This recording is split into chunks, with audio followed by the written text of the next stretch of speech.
മഞ്ചേരി ടൗണിൽ പ്രകൃതിയോട് ഇണങ്ങിയ ഒരു സ്വപ്ന വില്ല.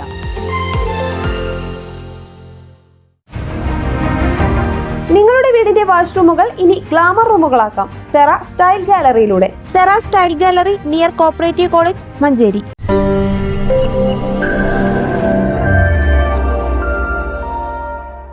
എംപോക്സും നിപ്പയും സ്ഥിരീകരിച്ച സാഹചര്യത്തിൽ മലപ്പുറം ജില്ലയിൽ പ്രതിരോധ പ്രവർത്തനങ്ങൾ ഊർജിതമാക്കി. എംപോക്സിൽ 23 പേർ സമ്പർക്ക പട്ടികയിലുണ്ടെന്ന് ആരോഗ്യമന്ത്രി അറിയിച്ചു. മഞ്ചേരി മെഡിക്കൽ കോളേജ് ആശുപത്രിയിൽ ചികിത്സയിൽ കഴിയുന്ന എടവണ്ണ വെസ്റ്റ് ചാത്തല്ലൂർ സ്വദേശിയായ യുവാവിനാണ് എംപോക്സ് സ്ഥിരീകരിച്ചത്. ഇന്ത്യയിൽ ഈ മാസം റിപ്പോർട്ട് ചെയ്യുന്ന രണ്ടാമത്തെ കേസാണിത്.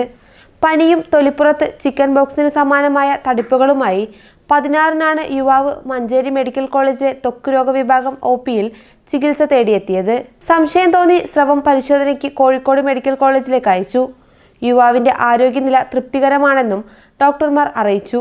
എംപോക്സിന്റെ ഏതു വകഭേദമാണെന്ന് അറിയണമെങ്കിൽ പൂനെ വൈറോളജി ലാബിൽ നിന്നും പരിശോധനാ ഫലം ലഭ്യമാകണം. പ്രാഥമിക സമ്പർക്ക പട്ടികയിലുള്ള 23 പേരെ വീടുകളിൽ ക്വാറന്റൈനിലാക്കി.